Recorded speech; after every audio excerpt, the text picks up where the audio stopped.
Fíjate, se me ponen los pelos de punta simplemente en pensar en este lugar y pensar en que en el mes de septiembre pasado saltó la noticia.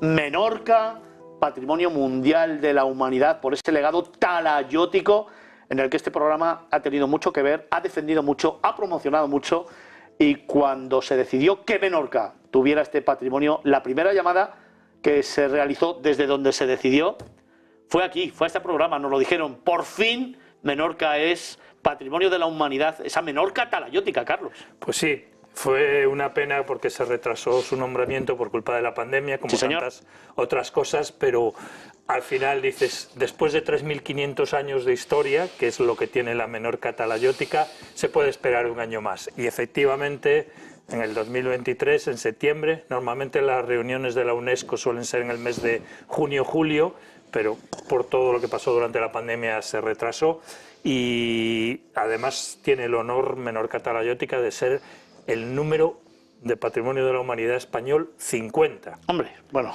cifra redonda. Empezamos ya, digamos, para llegar al centenario dentro de unos cuantos años, porque la UNESCO en los últimos años ha decidido que la prioridad es para aquellos lugares.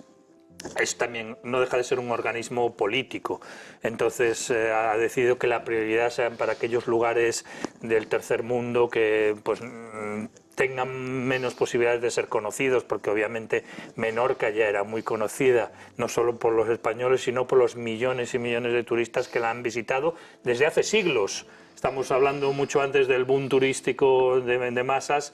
Menorca ha sido una isla visitada desde hace muchos siglos con visitantes ilustres. Fijaros que, como nos está contando Carlos Olmo, el director de Vagamundos, ya sabéis, meteros en internet, www.vagamundos, uno de los grandes portales turísticos de este país, donde os cuentan 1001 lugares del mundo, como te digo, nos está contando que desde hace 3.500 años ya moraban en esta isla. Pero es que además en esta isla vamos a poder encontrar más de 4.000 yacimientos talayóticos. Se explica un poquito por qué es Patrimonio de la Humanidad y qué es la cultura talayótica, que representa varias representaciones de la sociedad, de la cultura, de la vida de las tribus en aquel momento. Sí, efectivamente. La UNESCO obviamente ha seleccionado 9 de esos yacimientos, los más importantes, que están diseminados por toda la isla, pero se pueden visitar muchos más. Hay algunos que requieren hacer reserva, sí, señor, que hay que pagar, lo cual me parece bien porque también es una manera de preservarlo y ya no solo de preservarlo, sino que la gente lo valore. Desgraciadamente en España ha pasado muchas veces, por ejemplo, otro de los lugares Patrimonio de la Humanidad es todo el arco mediterráneo de pinturas prehistóricas, y en algunas de ellas desgraciadamente se encontraban pintadas de Pepe estuvo aquí. Y a quién moño le importa que Pepe estuviera aquí. Lo que me importa es que has estropeado una pintura rupestre de hace miles de años. Entonces, Menorca ha sido una de las islas, en tamaño es la segunda de las Baleares, pero en vivencias, gente viviendo continuamente, estamos hablando de que la cultura talayótica empezó hace más de 1.500 años antes de Cristo. Si le sumamos los 2.000 que estamos ahora y pico después de Cristo, pues estamos hablando de un poblamiento continuo de más de 3.500 años. Y esos poblados talayóticos, algunos de ellos muy bien conservados, con sus murallas, con sus diferentes representaciones, cuevas y póstilas, que son cuevas artificiales sostenidas por columnas que muchas de ellas no son rectas, que es una de las características que, por ejemplo, Gaudí incorporó a su estilo arquitectónico. Fíjate, precisamente en la pantalla estamos viendo algunas de esas construcciones talayóticas, poblados incluso, formas de vida ancestrales de las civilizaciones que poblaron Menorca. Te iba a preguntar precisamente por eso, diferentes tipologías que nos vamos a poder encontrar. Sí, además hay un nombre que me gusta mucho que se llama arquitectura ciclópea, que no tiene nada que ver con los cíclopes. Los cíclopes son esos seres mitológicos de un ojo solo, dioses, ¿no? Pero no, bueno, la segunda acepción es arquitectura de piedras enormes, de bloques de piedra enormes, además unidos sin argamasa, sin ningún tipo de cemento, sin ningún tipo de unión artificial. Imagínate la maravilla y la dificultad hace 2000 años de que era tallar esas piedras de manera que estuvieran equilibradas para una vez la colocaras, por ejemplo, lo que le llaman las tablas, las tablas, las mesas en forma de T, una piedra que pesa miles de kilos, no había grúas sí, claro. mecánicas. Bueno, o sea, realmente es una civilización que ahora la UNESCO con su reconocimiento pues le ha dado un conocimiento a nivel mundial, pero que ya había sido muy estudiada.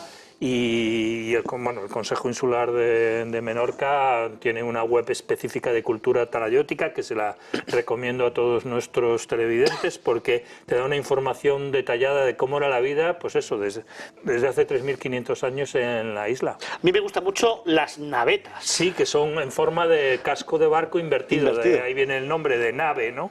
Entonces, hay muchas construcciones que tienen unas peculiaridades realmente enormes, pero hay que recordar que también esos poblados eran viviendas, allí vivían, allí hacían sus ceremonias, allí inventaban esa gastronomía Menorca, que para mí también es uno de los alicientes principales de ir a Menorca. Yo a veces diría que solo para tomarte una buena caldereta de langosta vale la pena coger un avión, en este caso mejor en avión si solo tienes un día o dos, para llegar a la isla y disfrutar de ese y tantos otros productos gastronómicos también maravillosos de la isla, como los queso de Mahón, por supuesto. Y bueno, a mí, por ejemplo, ya no solo por el patrimonio, para las cosas que más disfruto en la vida, como el senderismo, como el ciclismo fuera de ruta, el ciclismo, tenemos el famoso Camí de Cabals, el camino de caballos. Sí, señor. Desgraciadamente yo no monto a caballo, bueno, monto, pero bastante mal, pero también se puede hacer a caballo, que es la función original. Hay que recordar que, obviamente, como todas las islas del Mediterráneo, en su momento había que estar ojo a visor a los piratas. Con lo cual se creó este sendero alrededor de la isla, que tiene 185 kilómetros, que se dice rápido, y que hoy está perfectamente mantenido y que además también pasa por otro de los enormes alicientes que tiene la isla. Se me ha puesto la piel de gallina solo recordando el atardecer, por ejemplo, en el faro de Caballería, que es uno de los 7 que tiene en total la isla. 3 en Oriente, 3 en Occidente y uno en el norte, que es el de Caballería, que para mí es el favorito. Estamos por el entorno, por ver el atardecer, también se puede ver el amanecer, porque al estar en el norte, si miras a la derecha tienes el amanecer, si miras a la izquierda tienes el atardecer. ¿Qué más puedes pedir? Estamos hablando de uno de los destinos únicos de nuestro país. Estamos hablando de un gran paraíso del Mediterráneo. Estamos hablando de Menorca, esa Menorca talayótica que en septiembre del año pasado fue nominada ya como estaciones talayóticas que te van a sorprender. Por cierto, pero es que la isla es mucho más que sol y playa, es mucho más que esas calitas que hay que descubrir y a las que a veces no se llega tan fácilmente, lo cual les confiere una magia desde luego singular, pero es que también es ese Camí de Caballs que se puede hacer en etapas, por cierto. Sí, claro. Muy bonito, a caballo, en bicicleta, también andando. Hay pueblos maravillosos como Fornells, increíbles, para disfrutar de la gastronomía y de las tradiciones. Sí, no solo eso, también tenemos 2 ciudades que son, bueno, realmente las únicas 2 ciudades como tal que pueden ser consideradas. Una es la capital actual, que es Mahón, en el este de la isla, y otra es Ciudadela, en el oeste de la isla, que es la antigua capital.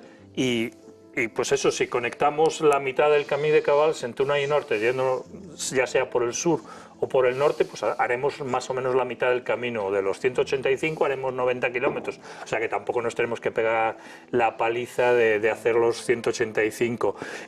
Y obviamente todo lo que es la ruta entre las dos ciudades es una maravilla. A mí personalmente me gusta más Ciudadela porque tiene un componente histórico más antiguo, ¿no? Es la capital histórica de la ciudad y sus calles empedradas. Mahón es una ciudad mucho más moderna, su puerto es un puerto fantástico, por eso también se cambió la capitalidad, porque el puerto de Mahón es mucho más grande, tiene muchas más posibilidades de crecimiento económico y turístico, pero Ciudadela tiene un encanto muy, muy especial, un montón de edificios históricos, es una ciudad ciudad para verla, vivirla y degustarla. Y pasearla, poco a poco y paso a paso, como nos gusta a nosotros contarte aquí en Miradas Viajeras Magazine, en Negocios Televisión. Además, por cierto, como bien nos decías, uno de los grandes atractivos, esas puestas de sol o esos amaneceres, que siempre hablamos de las puestas de sol, a mí particularmente me gustan más,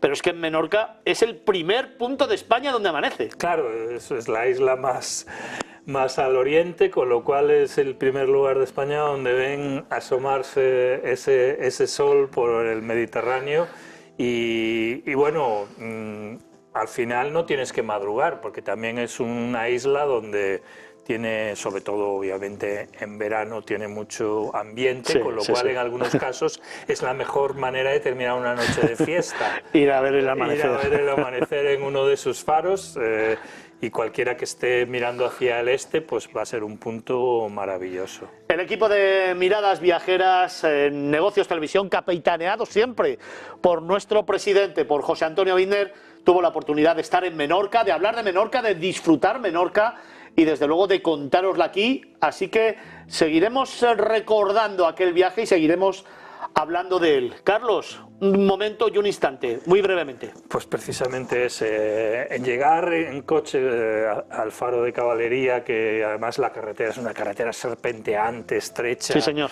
Subidas, bajadas, ya lo vas viendo, ya lo vas saboreando y llegas allí y pues eso, ver por ejemplo el atardecer. Ya después de un día completo que has pasado por la isla, es lo que se suele decir, aunque suene atópico, un broche de oro. Pues un broche de oro también ha sido este tema. Hemos abierto puerta al destino nacional, hemos abierto puerta a España y te hemos contado Menorca, esa Menorca talayótica, Patrimonio Mundial de la Humanidad, desde el año 2023, septiembre del año 2023. Carlos Olmo, muchísimas gracias. Y a vosotros, como siempre, un placer. Estar de vuelta. Fantástico trabajo. Nosotros nos vamos para darte tan solo unos consejos y regresamos de inmediato. Todavía tenemos muchas cosas que contarte. Lo hacemos aquí, en Negocios Televisión, en Movistar Plus. Miradas Viajeras Magazine.